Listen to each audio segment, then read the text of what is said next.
नमस्कार साथियों, आप सभी का क्रैक एग्जाम ऑनलाइन के यूट्यूब चैनल पर हार्दिक स्वागत है। साथियों, इस वीडियो में हम क्या करने वाले हैं, ये पेपर कोड जैसे कि आप देख सकते हो 134 बी, यानी कि हमारे जो 12th लेवल के हम जो पेपर कर रहे थे, सीईटी के जो पेपर कर रहे थे ना हम, उसकी सीरीज में हमारा आगे का ये वीडियो रहने वाला है।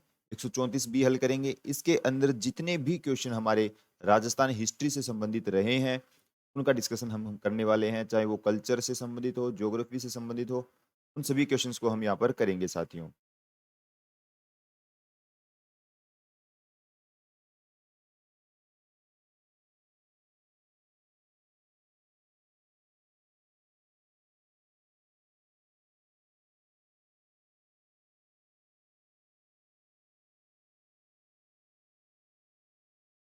क्वेश्चन आपसे यहाँ पे पूछना चाहता है साथियों कि राजस्थान के कितने जिलों में जनजातीय क्षेत्र विकास स्कीम लागू की जा रही है। क्वेश्चन आपसे क्या पूछना चाहता है कि राजस्थान के अंदर कितने जिले ऐसे हैं जहां पर जनजातीय क्षेत्र विकास स्कीम को लागू किया गया है साथियों। इस क्वेश्चन के लिए हमारा जो राइट आंसर रहने वाला है, एक बार आप इस वीडियो को ना सभी साथियों के साथ शेयर कर दें, कमेंट कर कर भी बताएं कि आपको वीडियो लगा कैसा है। तो कितने क्षेत्रों में कितने में हो जाएगा, 8। इसके लिए राइट क्या हो जाएगा, 8 जिले ऐसे हो जाएंगे जहां पर ये स्कीम लागू की गई है साथियों। नेक्स्ट क्वेश्चन हम देखते हैं। पंचायती राज संस्थाओं के लिए दलीय निर्वाचन की अनुशंसा की थी। पंचायती राज संस्थाएं थी। कुछ पॉलिटिकल क्वेश्चन भी हमने आपके लिए यहाँ पर ले लिए हैं, जो कि जैसे आरपीएससी वगैरह के हो जाते हैं, आरएसएस भी जैसे कुछ आयोग है ना, उनसे संबंधित क्वेश्चन क्या है कि लगभग एग्जाम में रिपीट होते रहते हैं, तो वो आपके लिए हमने यहाँ पर ऐड कर लिए हैं। तो इसके लिए हमारा राइट आंसर क्या रहेगा साथियों, अशोक मेहता समिति। राइट क्या हो जाएगा, बी नंबर ऑप्शन इसके लिए बिल्कुल राइट हो जाएगा। अशोक मेहता समिति इसके लिए क्या है, राइट यहाँ पर रहने वाला है।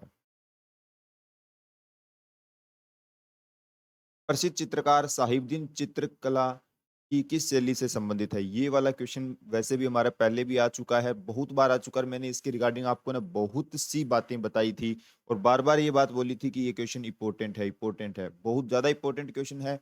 साहिबदीन है, तो ये बार बार पूछे जाने वाले चित्रकार हैं साथियों। तो अब इसने क्या कहा है, साहिबदीन चित्रकार है, किस चित्रकला शैली से संबंधित है साथियों। किस चित्रकला शैली से संबंधित हो जाएगा ये हो जाएगा मेवाड़ चित्रकला शैली से संबंधित हो जाएगा। कौन सी से हो जाएगा, मेवाड़ से संबंधित हो जाएगा साथ। अब बात आती है यहाँ पर, हमें कुछ मेवाड़ चित्रकला शैली से संबंधित कुछ अन्य फैक्ट जो इंपॉर्टेंट रहते हैं ना, वो हमको पता होने चाहिए। राजस्थान जो राजस्थान की चित्रकला शैली है ना, उसकी हम जन्मभूमि इसको कह सकते हैं। राजस्थान चित्रकला शैली की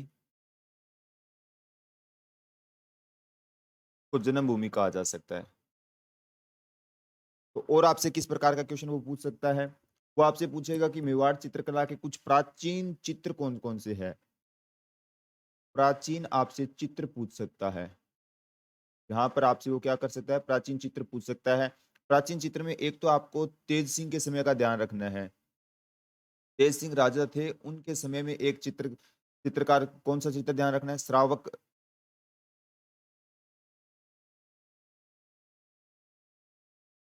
प्रतिक्रमण सूत्र चूर्णी, ये वाला चित्र आपको ध्यान रखना है।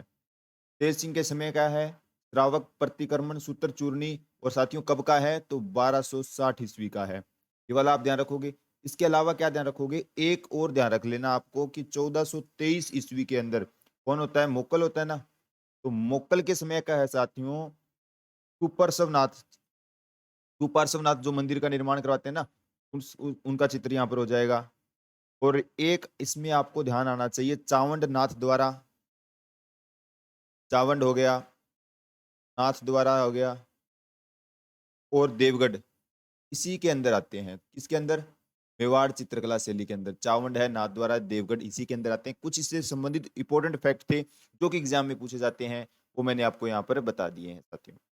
राजस्थान में पार्ले बिस्किट फैक्ट्री कहाँ पर स्थित है। राजस्थान के अंदर पार्ले बिस्किट फैक्ट्री कहाँ पर आती है, तो नीमराणा के अंदर आती है साथियों। सीटी के पेपर में ना ऐसे क्वेश्चन ज्यादा पूछे गए थे, कुछ फैक्ट्रियों से संबंधित ऐसे कुछ क्वेश्चन ज्यादा ही पूछे गए थे साथियों। अहड़ का उत्खनन कार्य किसके नेतृत्व में संपादित हुआ था। अहड़ का जो उत्खनन कार्य हुआ था वो किसके नेतृत्व में हुआ था, एच डी सांकलिया। मैं आपको यही कहा था ये सभ्यताओं से ना एक क्वेश्चन डेफिनेट एग्जाम में आता है। ये आहड़ हो गई, कालीबंगा हो गई, नीम का थाना अपनी सीकर वाली हो गई है। तो वो चीजें है ना बार-बार एग्जामिनर पूछता है आपसे। आहड़ उदयपुर जिले के अंदर आती है। ये आती कहाँ पर है साथियों? एक तो ध्यान रखेंगे उदयपुर के अंदर आती है। आहड़ कहाँ पर पड़ता है ये स्थल? उदयपुर के अंदर पड़ता है। और ये कौन-सी नदी के किनारे है? ये इंपॉर्टेंट बात हो जाती है। आयड बोल दो या आप बेडच नदी बोलते हो ना जिसे, उस नदी के किनारे हो जाएगी। आयड या बेडच नदी के किनारे हो जाएगी, ये बात इंपॉर्टेंट है। इसका हमें एक प्राचीन नाम देखने को मिलता है। कौन-सी सभ्यता का? आहड़ सभ्यता का, जो कि एग्जामिनर पूछता है। प्राचीन नाम क्या है इसका देखने को मिलता है हमको? प्राचीन नाम साथियों इसका देखने को मिलता है अघाटपुर। अघाटपुर आप बोल सकते हो, आठपुर आप बोल सकते हो। मतलब अघाटपुर, आठपुर ऐसा कुछ नाम आपने को देखने को मिलता है। एक इंपॉर्टेंट बात आती है साथियों, ये इंपॉर्टेंट हो जाता है। एग्जामिनर हाल ही किसी एग्जाम में आया था, इसका स्थानीय नाम पूछा गया था। स्थानीय नाम इसका पूछ लिया गया है। स्थानीय नाम कौन सी सभ्यता का? आहेड़ सभ्यता का स्थानीय नाम पूछा गया है, और जिसका नाम आता है धूलकोट। धूलकोट की सभ्यता इसको कहा जाता है। वो आपसे डायरेक्ट पूछ लेगा धूलकोट की सभ्यता किसे कहा जाता है, तो इस सभ्यता का स्थानीय नाम आ जाता है। आहड़ सभ्यता का स्थानीय नाम धूलकोट हो गया। एचडी सांकलिया ने इसका उत्खनन कार्य किया था साथियों। राज्यपाल द्वारा राज्य की विधान परिषद में कितने सदस्य मनोनीत किए जाते हैं? इसके लिए क्या राइट हो जाएगा? सदस्यों की कुल संख्या का 1/6। सदस्यों की कुल संख्या का 1/6 मनोनीत किए जाते हैं साथियों।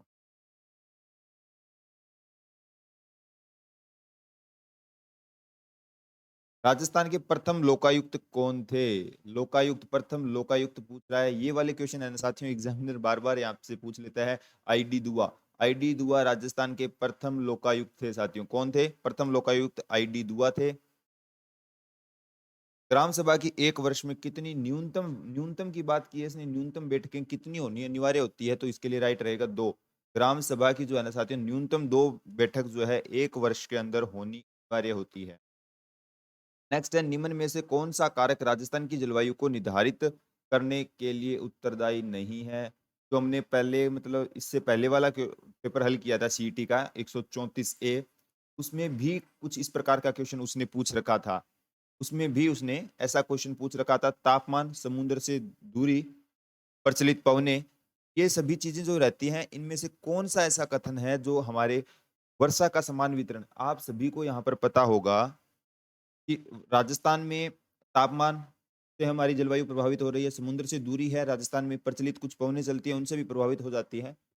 तो वर्षा का समान वितरण कहाँ पर है राजस्थान में? आप देख पाते होंगे जैसलमेर के साइड, ये अपना अगर राजस्थान मानते हैं हम, ये राजस्थान एक प्रकार से मानेंगे, तो यहाँ से तो यहाँ पे तो शुष्क सा रहता है जैसलमेर वाला क्षेत्र। सब में तो बारिश होती नहीं है, और जो ये रेखा निकलती है उससे इधर 50 सेमी वर्षा हो गई। तो असीमित है, जो समान वितरण नहीं है, असमान वितरण राजस्थान के अंदर कह सकते हैं। डी नंबर ऑप्शन इसका बिल्कुल राइट हो जाएगा साथियों यहाँ पर।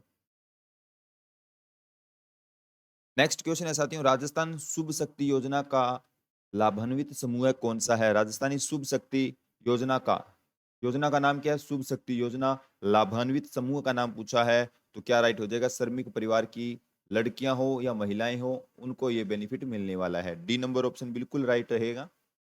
कैलाश सांखला संबंधित थे। कैलाश सांखला किससे संबंधित थे साथियों? कैलाश सांखला का संबंध जो आता है साथियों, बाघ संरक्षण से। कैलाश सांखला का संबंध किससे आता है साथियों? बाघ संरक्षण से कैलाश सांखला का संबंध आता है। तरताई माता जिसका मंदिर तलवाड़ा बांसवाड़ा में स्थित है, उन्हें किस नाम से भी जाना जाता है?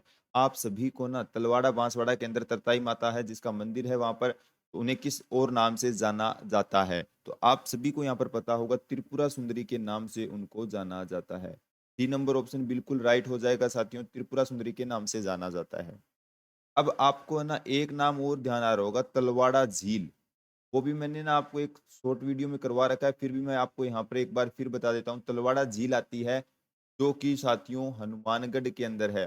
कहाँ पर है? हनुमानगढ़ के अंदर आती है तलवाड़ा झील। एक साथियों आपको फिर ध्यान आना चाहिए, जहां पर तिलवाड़ा बाड़मेर वाला क्षेत्र ध्यान आना चाहिए। कुछ एक जैसे नाम है जो कि आपको कंफ्यूज कर सकते हैं, मैंने आपको यहाँ पर एक साथ बताने का प्रयास किया है। बाड़मेर साथियों इस पे हो जाएगा। बाड़मेर में तिलवाड़ा बाड़मेर आ गया, तलवाड़ा झील हनुमानगढ़ के अंदर है। तिलवाड़ा जो बाड़मेर क्षेत्र आता है वो किस लिए प्रसिद्ध है? वहां पर मल्लीनाथ पशु मेला लगता है साथियों।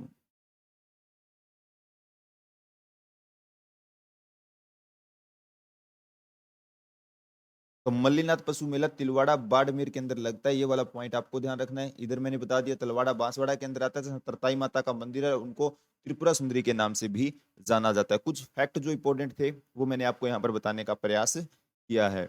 मनरेगा के अंतर्गत न्यूनतम कितने दिनों का जो रोजगार है प्रदान किया जाता है? न्यूनतम यहाँ पर कितने दिनों का रोजगार प्रदान किया जाता है साथियों?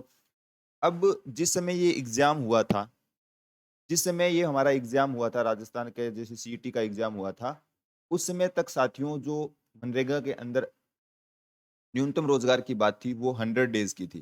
कितने दिन की बात थी? 100 डेज की बात थी।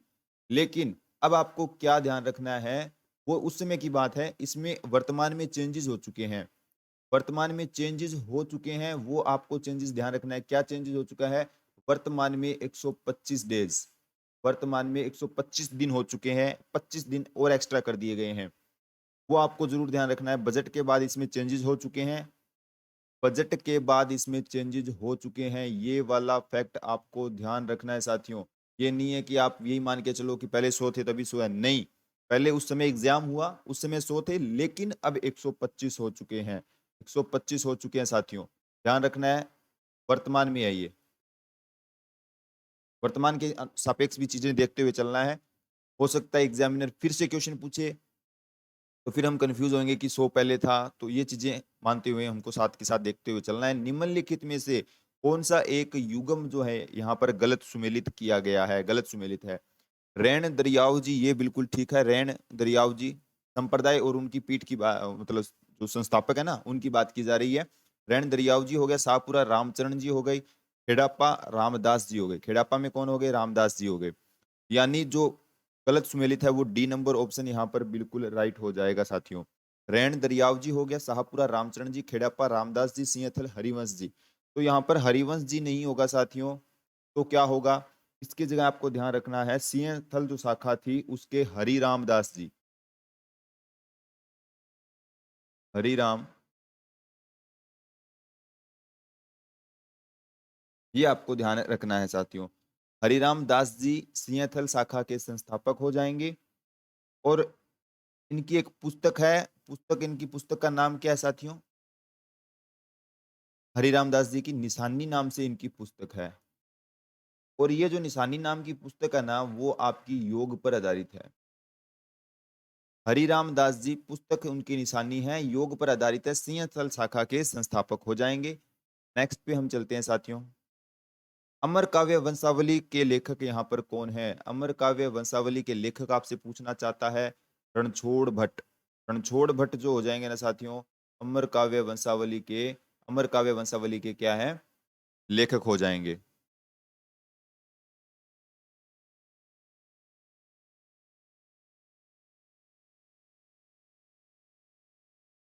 गोगा जी का जन्म स्थान कहाँ पर है? जैसा कि साथियों हमने कल इसका डिस्कशन कर लिया था, वैसे क्वेश्चन कल का मतलब ये कह सकते हैं हम, जो हमने पेपर कोड 134 ए किया था उसमें हमने बड़ी बड़ी बातें गोगा जी से संबंधित कर ली थी। तो आप देख पा रहे होंगे अगर एक एग्जाम में एक क्वेश्चन ऐसा आता है ना तो बार बार वैसे वहां से चीजें पूछी जाती है। तो गोगा जी का जन्म स्थान ददरेवा हो जाएगा साथियों। और ददरेवा स्थान मैंने आपको बताया था, ये ददरेवा स्थान चूरू के अंदर आता है, जहां पर इनकी सिरसमेड़ी है साथियों, सिरसमेड़ी है। और आपको ध्यान आना चाहिए धुरमेड़ी कहाँ पर है। तो धुरमेड़ी का ध्यान आएगा तो आप क्या बोलोगे? धुरमेड़ी का नाम लेते ही आप बोलोगे गोगामेड़ी। गोगामेड़ी स्थान है साथियों मानगढ़ के अंदर, मानगढ़ के अंदर गोगामेड़ी स्थान है, वहां पर धुरमेड़ी आता है। एक गोगा जी की ओलड़ी आती है साथियों,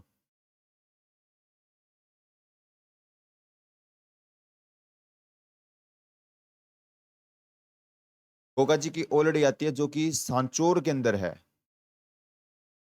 ये वाला ध्यान रखना आपको, ये गोगा जी की ओलड़ी वाला है ना, ये ध्यान रखना सांचौर के अंदर है। और इसमें क्या है कि यानी छोटा मंदिर आप इसको कह सकते हो, गोगा जी की ओलड़ी सांचौर, ये आपको यहाँ पर ध्यान रखना है। कुछ अन्य फैक्ट थे वो हमने प्रीवियस वीडियो में ज्यादा और ज्यादा डिस्कस कर लिए, तो और ज्यादा डिस्कस फिर हमने पहले कर चुके हैं, तो नेक्स्ट पे हम चलते हैं। माही कंचन और माही धवल किस फसल की किस्में हैं? साथियों, मैंने आपसे कहा था, अभी हाल ही में मैंने कहा था, एग्जामिनर ये क्वेश्चन फेवरेट क्वेश्चन मान सकते हो, क्योंकि कंफ्यूजन आता है इसके अंदर। क्या रहता है कि आपको दो ऑप्शन मिलते हैं, एक मक्का का ऑप्शन मिलता है और एक इसमें ऑप्शन मिलता है चावल का।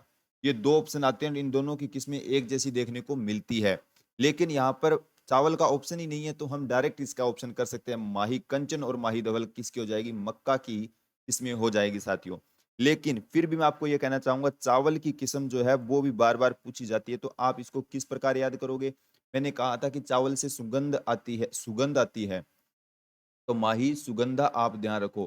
चावल से क्या है? सुगंध आती है, एक याद रख लो बस, बाकी आपका हो जाएगा। क्यों ये कंफ्यूजन, माही धवल, माही कंचन, माही सुगंधा, इसमें हम कंफ्यूज हो जाते हैं एग्जाम में, कन्फर्म से कंफ्यूज रहेंगे। तो उससे क्या है कि आपको ये करना है, बस चावल में सुगंध आती है, इतना एक दो बार बोलोगे ना, याद हो जाएगा। जैसे ही चावल का नाम देखोगे या माई सुगंधा देखोगे ना, आप डायरेक्ट इस पे टिक कर पाओगे। तो ये चीज थोड़ी सी ट्रिकी वे से याद हो जाए आपको, अच्छा है, हमको याद ही करना है, कैसे भी याद हो जाए। नेक्स्ट क्वेश्चन है साथियों 63 नंबर हमारा।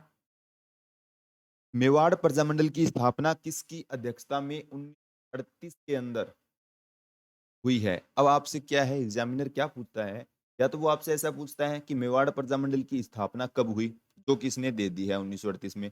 अब ये सिर्फ और सिर्फ क्या पूछना चाहता है कि उस समय इसका अध्यक्ष कौन था। मेवाड़ का अध्यक्ष कौन होता है? बलवंत सिंह मेहता। बलवंत सिंह मेहता जो रहते हैं साथियों, वो क्या है कि मेवाड़ प्रजामंडल के अध्यक्ष थे। कुछ अन्य फैक्ट हमारे लिए इंपॉर्टेंट हो जाते हैं, जैसे 1938 तो इसने बता दिया, तो हमें डेट भी ध्यान आनी चाहिए, 24 अप्रैल। 24 अप्रैल को 1938 को मेवाड़ प्रजामंडल की स्थापना, बलवंत सिंह मेहता उसके अध्यक्ष होते हैं। इसमें आप भूरेलाल बयां को ध्यान रख सकते हो, उपाध्यक्ष होते हैं, लेकिन आप माणिक्यलाल वर्मा का नाम ध्यान रखना साथियों, माणिक्य लाल वर्मा। माणिक्यलाल वर्मा यहाँ पर क्या होते हैं? महामंत्री होते हैं साथियों, महामंत्री होते हैं, महामंत्री होते हैं, वो ध्यान रखना है। सराड़ा किले के अंदर जो भूरेलाल ब्याह होते हैं, उनको नजरबंद किया जाता है। सराड़ा किले को साथियों आप सभी को पता होगा, सराड़ा किले के अंदर भूरेलाल ब्याह को, उपाध्यक्ष जो रहते हैं, उनको बंद किया जाता है। और मेवाड़ का काला पानी कहा जाता है इसको, मेवाड़ का काला पानी कहा जाता है। किसे कहा जाता है? सराड़ा किले को कहा जाता है साथियों। राज्य पुनर्गठन आयोग के अध्यक्ष कौन थे? राज्य पुनर्गठन आयोग जो बनाया गया, उसके अध्यक्ष आपसे पूछना चाहता है फजल अली।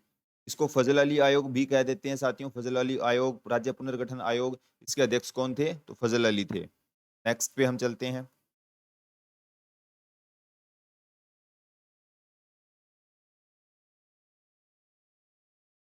विधान परिषद के सदस्यों का चुनाव किया जाता है, विधान जो परिषद होती है उसका चुनाव है साथियों, किया जाता है। किस प्रकार किया जाता है उसका चुनाव?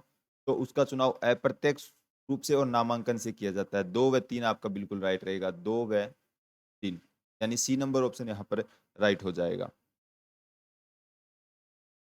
निम्न में से किस जिले में महाराव शेखाजी सशस्त्र बल प्रशिक्षण अकादमी निर्माणाधीन है?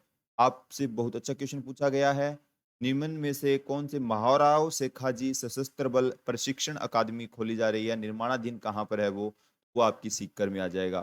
शेखाजी के नाम से थोड़ा सा आप टिक कर पाओगे भी, शेखावटी क्षेत्र आता है, तो उस हिसाब से सीकर झुंझुनू वाला आप टिक सोचते थोड़ा सा, तो वो चीजें थोड़ा सा इस प्रकार भी हो सकती हैं। सीकर इसके लिए क्या है, बिल्कुल राइट हो जाएगा साथियों।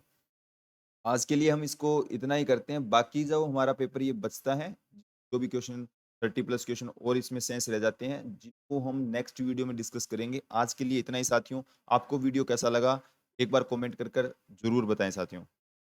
धन्यवाद।